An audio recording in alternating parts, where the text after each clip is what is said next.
annaga waxaan u nimid taliyaha xoogga khudbadiisa waad maqlayseen taliyaha ciidanka dhulkana waad maqlayseen booqashadeeda waxay ka mid tahay maadaama siyaasad ay jirto in siyaasadda aan ku milmin ciidanka xoogga dalka Soomaaliyeed dawladda wakiilka nahay ciidan xoogga dalka Soomaaliyeed baan nahay anigoo fulinahay amarka taliyaha qaybta taliyaha ciidanka dhulka taliya ku-xigeenka xoogga iyo taliyaha xoogga dalka Soomaaliyeed waajibaadkeena waxa weeye in wax siyaasad la dhaho aan ku milmin oo annaga ciidanka xoogga dalka Soomaaliyeed baan nahay ciidanka xoogga dalka Soomaaliyeed waajibaadka nasaaran ee nabadgelyada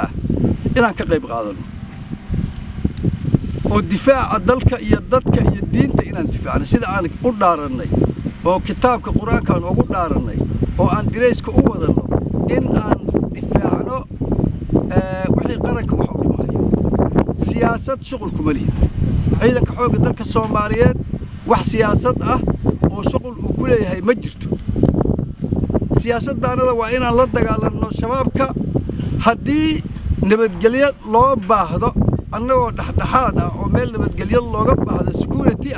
security-gaas waxaan u fulinaynaa sida loogu talagalay baan u fulinaynaa qof annaga ah oo siyaasad ka hadli kara ma jirto oo ciidanka xoogga dalka Soomaaliyeed ah amarka uu taliyaha xoogga bixiyay oo taliyaha ciidanka dhulka uu bixiyay taliyaha qaybta uu bixiyay amarkaasaan fulinaynaa oo sida loogu talagalay ah inaan ku milmin siyaasadda xoogga dalka Soomaaliyeed inuu ku milmin waajibaadka aan gudanayna waajibaadka cad wax la laab iyo wax mugdi ku jira midna ma aha taliya urur baad leedihiin abaanduulaad leedihiin xafiis ciidan baad leedihiin waxaad leedihiin xubno oo xafiiska ururka 58aad ah waxaana toos aan u farhayaa arrintaas inuu siday tahay uu fariyo taliyaha ururka 58aad iyo saraakiishiisa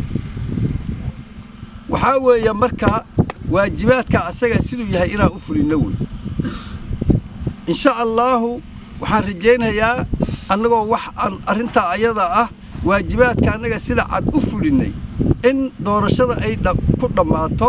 oo ay guul ku dhamaato arrinta marka laga digtoonaado hal la joogo xarada hal la joogo meesha aad joogtaan ee beeskiina ah ee ururka uu degan yahay waa in lagu sugnaado